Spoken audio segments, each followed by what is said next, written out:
before you start watching this video, I want to apologize for the zoomed footage of that specific video because while editing, the stabilizer kind of zoomed in a bit too much, which is up. And yeah, that's really it. Sorry again, and enjoy watching. Hey there, how y'all doing? Welcome back again for a new video. So I'm finally doing it. I'm finally gonna be installing Linux on this, even though I already did a million times. And yeah, I wasn't happy with the experience because it was kind of slow. So I kept hunting for some Linux distributions that can work out of the box with this piece of crap. Well, you might be asking, why would I use a 2006 MacBook or an early 2000s MacBook in the first place? Because that just doesn't make sense. Well, let me tell you, if you have a high-end machine and you have anything you would ever want, that's not the case with everyone. Some people doesn't really have the money to just buy a new laptop and they just keep their old machines around and that's what they use for a long period of time. And while I'm not one of those people, but I'm trying to help by saving those low machines because believe it or not, they're actually still usable if you know how to make it usable. And the trick is install Linux and I promise it will work just like it did with Mac OS. Since you know, like Mac OS is kind of outdated now, specifically the one that comes with this MacBook. And even if you try to upgrade it to the latest and greatest Mac OS, I promise you that just not gonna work. Maybe in one of those, you know, late 2007, 2009 MacBook, maybe that will be a thing, but a 2006 like this wouldn't take it. So that's why we're gonna be installing Linux on it, just like I promised in the previous video. So without wasting any time, let's just get started. The first thing you gotta do is basically take a USB like this and burn down the ISO on it. More specifically, the Q4OS ISO, because that's the one we're gonna be using in here. I tried Arch Linux, it didn't work. I tried Endeavour, it didn't work. I tried Kavchi, it didn't work. I tried Ubuntu, it didn't work. I tried all kind of things, but Q4OS apparently did work, and we'll be installing that. So without wasting any time, I'm saying that for the second time, god damn it, let's just plug the USB to it and simply give it some electricity. And hey, the thing about this MacBook is that you don't have to click on the power button, it just turns itself on. And that's really it. Yeah, option key, not really big deal, just keep holding. And I believe there is a CD in there. Yes, there is. Oh, I just remember, I'm gonna tell you why there is a CD inside of that thing. We'll just take it out. Thank you. Yeah, give me that. So the story behind this Windows CD is that I saw a video on YouTube of a YouTuber called Chris. And Chris found that technique where he just take a CD, put it in there, and, you know, turn off the laptop, then turn it back on, keep holding C for a long period of time, not a couple seconds, okay? The CD gonna be spinning, but while the CD is spinning, you should have like a USB plugged in with Linux on it. Any kind of Linux, but the one he was using as Linux meant. So somehow the EFI gets confused and instead of booting to the CD, it boots to that USB, which apparently does not boot when you just select it like that the regular way because of the EFI basically. Well, that's not what I care about right now. It's just a waste of time. It didn't work for me. And yeah, the one MacBook he was using is a 2009, it is a 2006. Maybe there's a big difference between the two, but I thought it will be the same. So that's why I tried it. But yeah, the USB is plugged in. I will select the EFI boots, which is Linux. Okay, so guys, it didn't work. End of video. I'm just kidding. So let's just click on tab, see what the deal. What is all of this shit? I have no idea. What the hell is that? Well, I guess I should get the 32 bits version instead of using the 64. You should be kidding me, man. So I'll be using a 32 bits Linux distribution? That doesn't sound right. This CPU is 64 bits. It's just the AFI that just make it worse for me. Or maybe, if I'm right, if I used Balena Etcher, maybe there will be a difference because I used Rufus in order to burn down the ISO on that thing. You know, it's worth it. Let's just turn off that thing. Yeah, turn yourself off and remove all this. Plug that thing to this real quick, thank you. And then we gonna, yeah, don't mind the the WinFitch, whatever it's called. It's cool, right? Now let's just do a really quick shortcuts. So what am I about to do? I don't really know. Oh yeah, balena etcher, where's that thing? Balena etcher, here's it's somewhere in here. Here you go. So the USB is plugged in. Let me just zoom in real quick. Yeah, it's gonna be kind of silly. You're not gonna see that much, but doesn't matter. So the ISO is over here. Then I will select U4OS. Then the 64-bit. We already have this thing selected, and we just gonna flash it. So yeah, let's just flash it and hope it does work. I hope it does. Maybe it's just a Rufus problem. So why not give a try to balena etcher? Even though I don't really recommend balena etcher, use Rufus. It's much better. But sometimes you just have to deal with balena etcher. It's not really a big deal. Alright, so I hope you can see what is going on in the background. It's pretty much done. Yep. So that's why I'm just gonna unplug the USB just like that. Thank you, balena etcher. And plug it back over here just like that. Then take this cable, which is kind of and let it boot while holding the option key, of course, just like that. Okay, perfect. Now, okay. Guys, this time it's not even showing up. So we know that in both situations, that thing is just not gonna work with the 64-bit. But that's not the end of this video. The 32 bits, which I'm sure does work, apparently boots just into the installation and can do all kind of things that you expect it to do. I don't know, when you think about it, using a 32 bits on a 64 bits processor is kind of a waste, because most of the time there's like a problem with the RAM, which the 32 bits kind of used less of it, and it's just a big headache. But for the sake of that video, I'll just install it. Yep, I will just install the 32 bits. So give me that. Maybe I'm just stupid. What if I plug it to the other ports? Maybe there's a problem with the ports, you never know. Turn off or move that. Plug it back again. It's gonna boot itself again. There you go. No, still nothing. And if you're curious to know what we have in that disk, well, say less. Here you go. You're not gonna expect it, but I tried to make it work, which didn't really work. No, please, can you show something? Don't make me look like a stupid dumb bitch. Thank you. And yes, it's Windows 7, which is not working. Don't worry, it's not gonna work. You need boot scan for that. And yes, it did crash. And here you go. That's a blue screen over there. Shut up. No, shut up, I said. What the hell? Stupid Matt. Where? Oh, what am I? Oh, yeah, the USB's over here. Plug it just like that. And we're gonna use Rufus for the million trillion time. And we're gonna go to Rufus. No, Rufus. Yes. Then we're gonna select an ISO. Here's the 32 bits, MBR, all kind of things, FAT32. Yep, yes. Here you go. Now it's gonna do its job. See you in 5 minutes. Yeah. Alright, so it did actually finish doing everything, whatever. And the USB is plugged in. For the millionth time, I'm just gonna turn that thing on and hope it does work. Alright, the shine and everything. I believe it's gonna show up this time. Alright, because I know it did work. So don't upset me. I know it, you see? Here you go. So we found out that the 64 bits simply doesn't work, but the 32 bits does work. And that's what's important. At least there's something working. Okay, welcome to Europe, but I still cannot see anything. There you go. So classic install, no questions, full automated. So I will go with the classic install, so we find out what we can choose and what we can change and what we can customize and all of that. While the second option, just like I mentioned earlier, it will do everything for you. You're just gonna install once you just hit enter. So we don't want that. We definitely want to select some things and change some things for the best experience. So now we're gonna wait.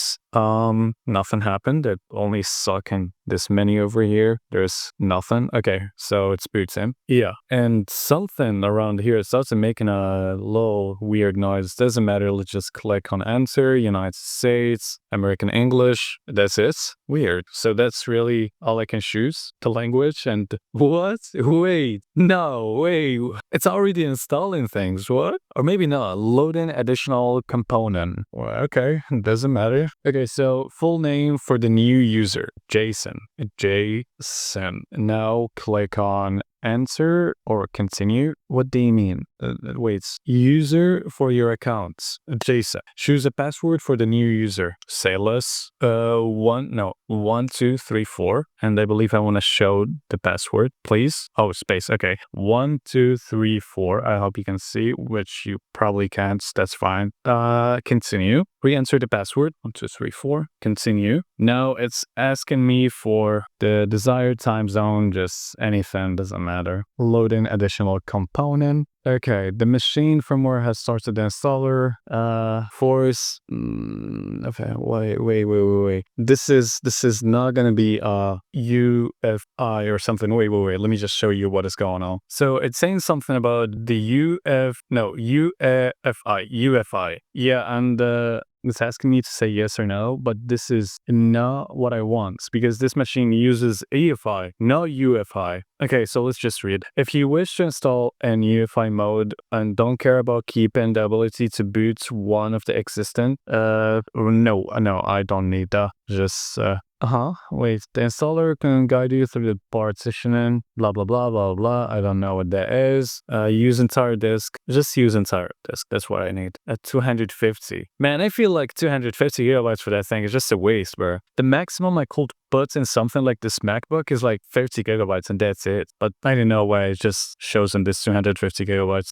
Okay, just go ahead, do your job. Finish, partition and write changes. Yes, exactly, just write changes. I don't care. Here you go. Yes, why you keep asking me a million times? Just keep doing whatever. Formatting or something. Yeah, it's formatting the disk and soon we'll start the installation, which is pretty normal. Not a big deal. Installing the base system. So we're just gonna wait for this to install, and once installed, I will get back to you guys. So yeah, see you soon. So I got some bad news and some good news. The good news is that this thing is still installing even though there is a black screen. Now the bad news, or the good news, I don't know which one I started with, is that there is still some lights behind this thing. And you can tell by using a flashlight, and yeah, for some reasons this cable is so messed up that sometimes the backlight just is not there anymore. It's just going. And yeah, there's a little bit of life still, and we can see that it's stuck in 16%. Now I have two options. The first one is kind of keep using this flashlight to understand what is going on. So I wait until the installation is done, and then I can just unplug this thing, unplug it back, and it will go back to normal. And I will have to use the battery with that one. I don't know why it was this silly not using the battery, knowing that this problem might appear anytime. But yeah, it's 39%. I don't know if you can see that, but it's still installing, so I will wait for it to finish installing. Complete.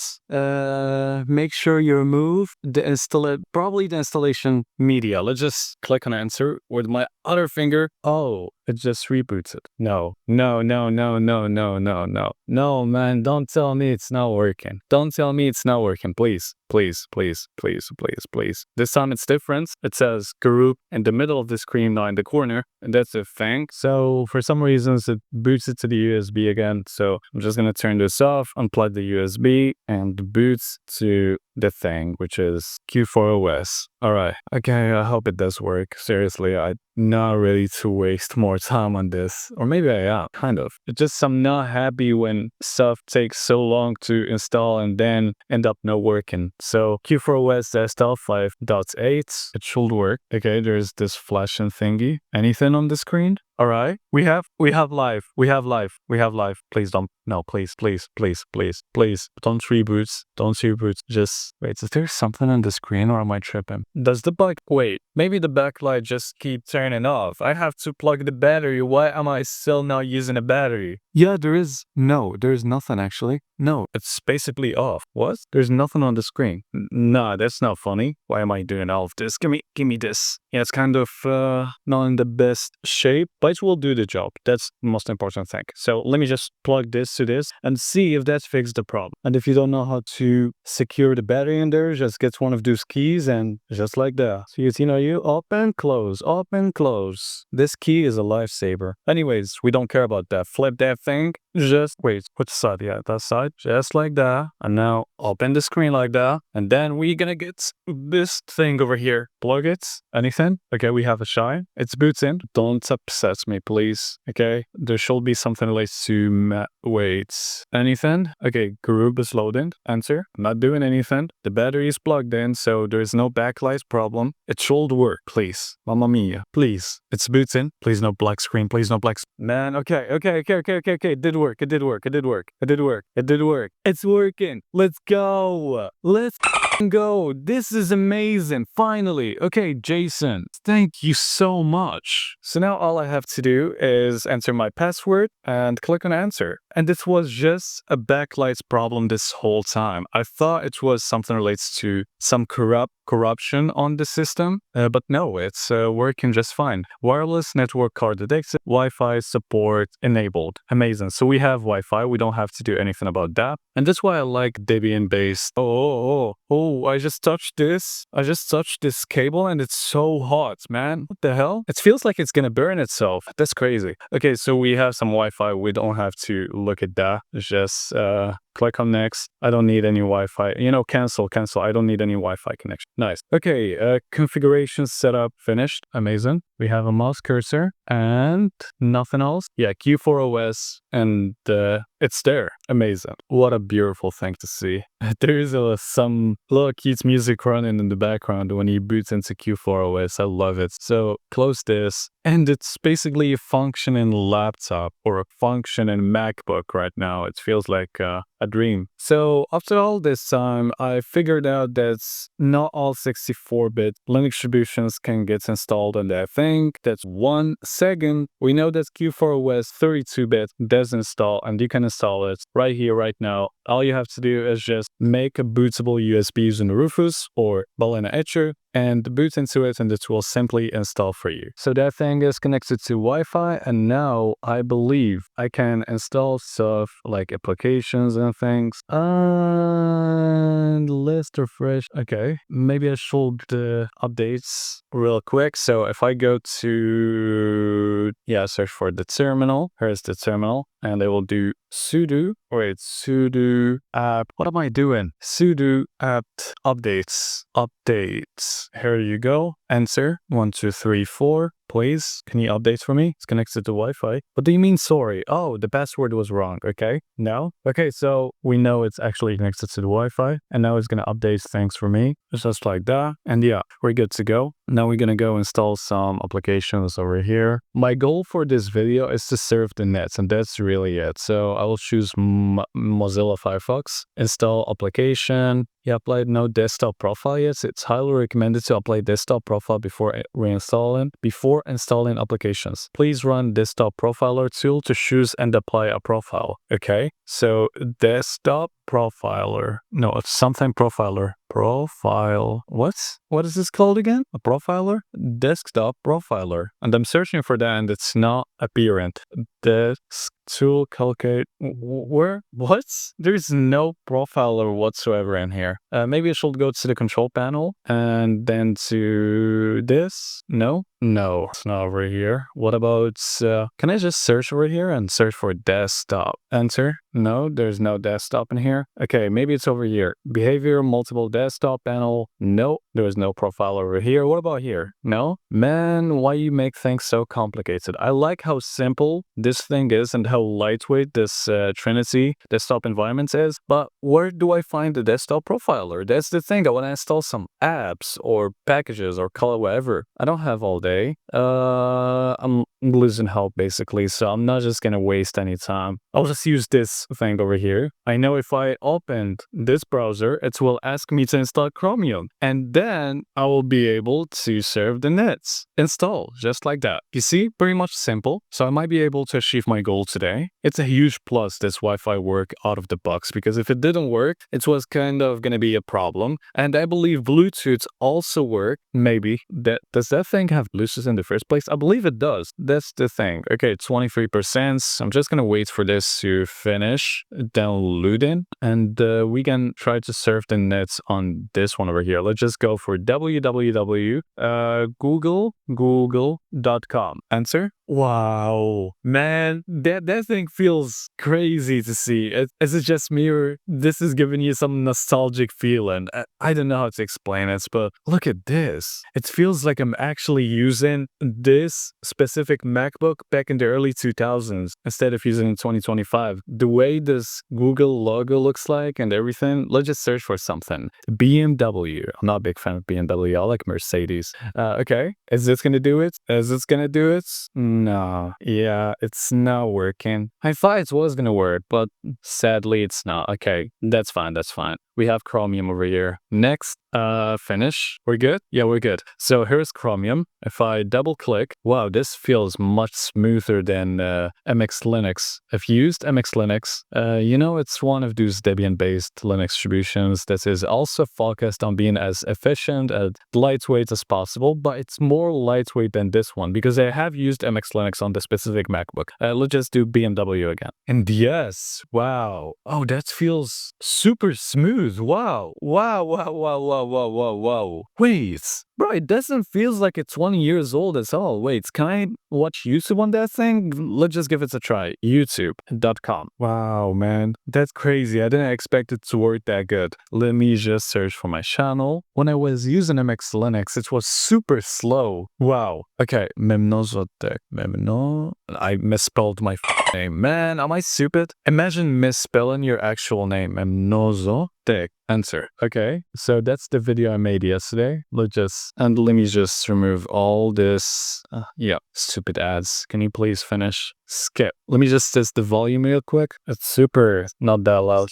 Before I start about Q4OS, I want to tell you something. Wow, bro, I can actually watch YouTube on that thing. 480p. That's wild. So that thing is back to life. As simple as that. Install Q4OS on it and it will work like a new laptop. You don't need the latest and greatest MacBook to serve the nets, ladies and gents. You just need one of these and you'll be ready to go. Yeah, and you could see that yourself. Now, if I will search for anything, I could basically just serve the nets. There's some symbols that are missing, but that doesn't matter. Yeah, even do some PDF things. What else you can do? Listen to music. Okay, so we achieved what we wanted to achieve. This MacBook is usable once again, but in the next video, I'll be installing Seam on it and they will game on it. And yeah, this was it for today's video. If you enjoyed watching this video, please consider leaving a like and subscribing to the channel. And tell me your opinion about this. Was it worth it installing Linux on this MacBook, or was it just a waste of time? I'll be interested to know. See you in the next one.